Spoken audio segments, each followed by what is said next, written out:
Welcome back to my channel dream insight classes. हम discuss करने वाले हैं फिजिक्स के जो इम्पोर्टेंट क्वेश्चन है एंड लास्ट ईयर जो क्वेश्चंस पेपर में रेलवे के एग्ज़ाम में जो पूछे जा चुके हैं उन क्वेश्चंस के बारे में हम डिस्कस करने वाले हैं। तो हमने 50 क्वेश्चंस कर लिए गए हैं, तो अब 51 क्वेश्चन है। Surface tension in a liquid is due to, एक तरल में सतह तनाव किसके कारण होता है? Option A adhesive force between molecules, अणुओं के बीच असंजक बल। Option B cohesive force between molecules, अणुओं के बीच सशक्त बल। Option C gravitational force between molecules, अणुओं के बीच गुरुत्वाकर्षण बल। Option D electrical force between molecules, अणुओं के बीच विद्युत बल। तो इसमें पूछा गया है एक सतह में, एक तरल में सतह तनाव किसके कारण होता है? तो यहाँ पे तरल में सतह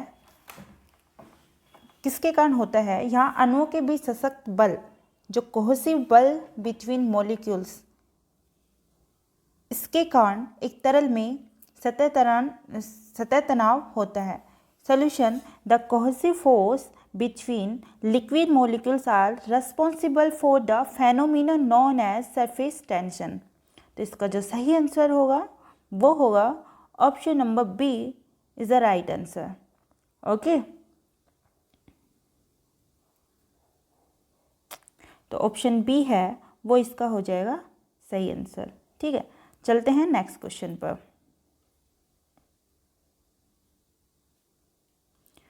question number 52, optics fibres are used in, optic fibres का उपयोग किया जाता है। Option A CAT CAT scans, CAT scan. Option B x ray photos, x ray photo. Option C ultrasound scans. Option D endoscopy. तो इसका जो सही आंसर होगा वो होगा ऑप्शन नंबर डी एंडोस्कोपी। ठीक है, कि optical fibres are used endoscopic instrument that enable doctors to view internal body part without having to perform surgery. Fernando Alves Martins of Portugal invented the first fiber optics endoscope in 1963 to 64। ठीक है, तो जो optic fibres का उपयोग है वो endoscopy के रूप में किया जाता है। और क्या होता है उसके बारे में यहाँ पे बताया गया है कि जो इंटरनल बॉडी है उसको वो एक इंस्ट्रूमेंट होता है जिससे उसको इंटरनल बॉडी पार्ट्स को देखा जा सकता है इससे। ओके, तो हमारा जो नेक्स्ट क्वेश्चन है वो क्वेश्चन है 53, the snow on the mountains does not melt all at once when it is heated by the sun because, पहाड़ पर बर्फ सूरज द्वारा गर्म किए जाने पर है एक साथ नहीं पिघलती क्योंकि। Option A it becomes very hard, यह बहुत कठोर हो जाती है। Option B it reflect most of the heat from the sun, यह सूर्य की अधिकांश ऊष्मा को प्रतिबिंबित करता है, प्रतिबिंबित करता है। Option see it has a low specific heat capacity, इसकी निम्न विशिष्ट ताप क्षमता है। Option D it has a high latent heat of fusion, इसमें संलयन की एक उच्च अव्यक्त ऊष्मा होती है।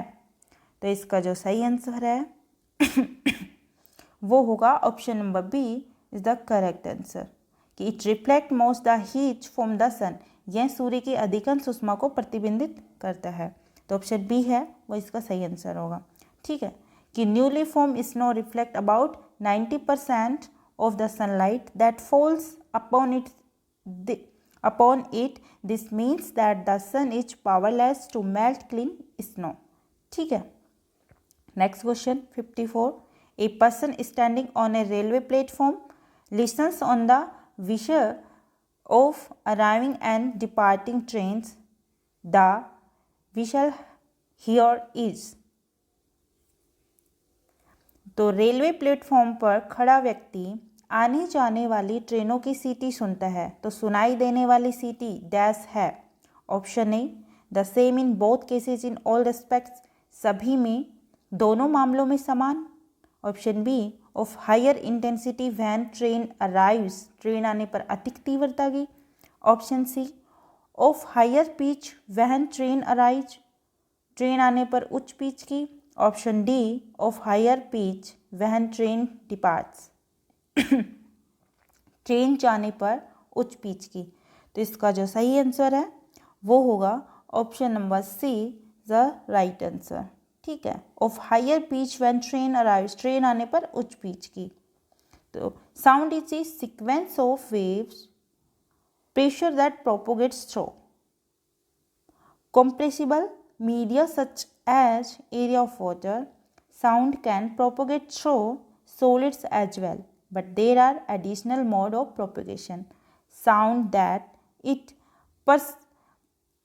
perceptible by human has frequencies about 20 Hz to 20,000 Hz. Okay. In air at standard temperature and pressure, the corresponding wavelength of sound waves range from 17 meter to 70 millimeter. ठीक है, mm। तो हमारे जो रेलवे प्लेटफॉर्म पर खड़ा व्यक्ति है आने जाने वाली ट्रेनों की सीटी सुनता है, तो सुनाई देने वाली सीटी क्या है? ट्रेन आने पर उच्च पिच की है। ठीक है, तो इसका जो सही आंसर होगा option number C is the right answer. अब हम चलते हैं क्वेश्चन नंबर 55 पर। The velocity of sound in moist air in more than in dry air because the moist air has, नम हवा में ध्वनि का वेग शुष्क हवा की तुलना में अधिक होता है, क्योंकि नम हवा में क्या है, या क्वेश्चन मार्क। ठीक है, तो less density that dry air, शुष्क हवा की तुलना में कम घनत्व। Option B less pressure than dry air, शुष्क हवा की तुलना में कम दाब। Option C more pressure than dry air, शुष्क हवा की तुलना में अधिक दाब। Option D more density than dry air, शुष्क हवा की तुलना में अधिक घनत्व। तो इसका जो सही आंसर होगा वो होगा ऑप्शन नंबर ए, less density than dry air, शुष्क हवा की तुलना में कम घनत्व। ओके, तो इसके बारे में यहाँ पे हमें थोड़ा बता रखा है, उसको आप अच्छे से रीड कर सकते हैं। ये पीडीएफ आपको हमारे टेलीग्राम ग्रुप में मिल जाएगी, आप हमारे टेलीग्राम ग्रुप को ज्वाइन कर सकते हैं। टेलीग्राम जो ग्रुप का नेम है वो ड्रीम इनसाइट क्लासेज ही है, तो उसको आप जाके वहाँ पे ज्वाइन कर सकते हैं। ठीक है, और थोड़ी बोलने में मुझे प्रॉब्लम हो रही है बिकॉज थोड़ी हेल्थ इशू हो रखा है, but I will try my best. चलते नेक्स्ट क्वेश्चन पर। Question number 56, the velocity of heat radiation in vacuum is, शून्यक में उष्मा विकिरण का वेग डैश होता है। Option A equal to that speed of light, प्रकाश की गति के बराबर। Option B less than that speed of light, प्रकाश की गति से कम। Option C greater than that speed of light, प्रकाश की गति से अधिक। Option D equal to that speed of sound, ध्वनि की गति के बराबर। तो इसका जो सही आंसर होगा वो होगा option number A is the right answer, प्रकाश की गति के बराबर। कि शून्यक में उष्मा विकिरण का वेग है वो प्रकाश की गति के बराबर होता है, तो ऑप्शन ए अपना क्या होगा सही आंसर। तो यहाँ पे इसके बारे में बता रखा है कि it is equal to the speed of light, this is the because heat in vacuum travels in the form in form radiation, a form of electromagnetic radiation. ठीक है, the next question, question number 57, dash is the perpendicular distance between point of application of force and axis और rotation, कि लगाए गए बल के बिंदु और घूर्णन अक्ष के बीच की लंबवत दूरी डैश है। तो इसका जो सही आंसर है होगा वो भी होगा ऑप्शन नंबर ए, मोमेंटम आर्म, मतलब आघूर्ण भुजा। ठीक है, तो इसका जो सही आंसर होगा वो ऑप्शन नंबर ए, कि लगाए गए बल के बिंदु और घूर्णन अक्ष के बीच की लंबवत दूरी आघूर्ण भुजा है। ठीक है, the next momentum arm is the perpendicular distance between point of application of force and axis of rotation. The next question 58, which among the following is not a unit of distance. निम्नलिखित में से क्या दूरी की एक इकाई नहीं है? Option A light year, option B long sec, option C astronomical unit, option D parsec. तो इसका जो सही आंसर है वो होगा ऑप्शन नंबर बी। तो दूरी की जो इकाई है वो लॉन्ग सेक नहीं है, तो long sec is not the unit of distance. ठीक है। Question number 59, the apparent weight of a person in a lift which is moving down with uniform acceleration is dash. एक लिफ्ट में एक व्यक्ति का स्पष्ट वजन जो एक समान त्वरण के साथ चल रहा है तो डैश क्या होगा? तो option A greater than the weight when person is the stationary, जब व्यक्ति स्थिर होता है तो वजन अधिक होता है। Option B twice the weight when the person is stationary, जब व्यक्ति स्थिर होता है तो वजन का दुगना होता है।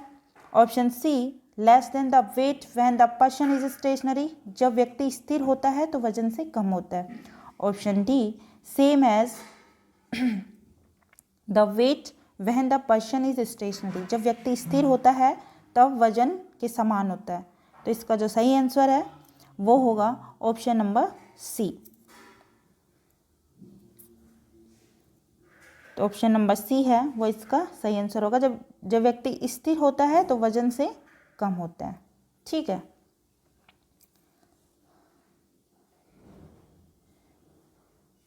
Question number 60, a circle plate, a cube and a sphere are made up of same material and having the same mass are heated to 300 degree Celsius and left in a room, which of them will have the slowest rate of cooling.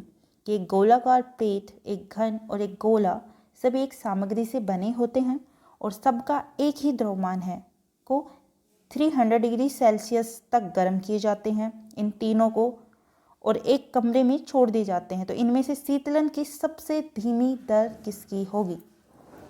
तो option A है circular plate, गोलाकार plate, option B cube, option C sphere, option D all will cool at the same rate, सभी एक ही दर पर ठंडे हो जाते हैं। तो इसका जो सही आंसर होगा वो होगा स्फीयर की जो स्फीयर है उसकी जो शीतलन गति है वो सबसे धीमी होगी। ठीक है। तो इसका जो सही आंसर होगा वो ऑप्शन नंबर सी होगा।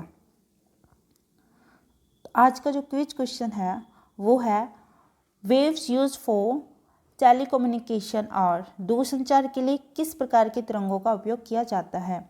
ऑप्शन ए विजिबल लाइट, 10 प्रकाश, option B infrared, option C ultraviolet पैराबैंगनी, ऑप्शन डी माइक्रोवेव तरंग। ठीक है। तो इसका जो आंसर है वो आपको देना है कमेंट सेक्शन में। आपको इसका आंसर पता हो तो आप वहाँ पे दे सकते हैं, अदरवाइज हम नेक्स्ट वीडियो में डिस्कस कर लेंगे। ठीक है। यदि आप मेरे चैनल पर नए हैं तो मेरे चैनल को सब्सक्राइब करना ना भूलें, ताकि और अपने बेल आइकन को प्रेस कर लेना ताकि हमारी नेक्स्ट आने वाली वीडियो का आप मिस ना कर पाए। तो thank you guys, take care, bye bye.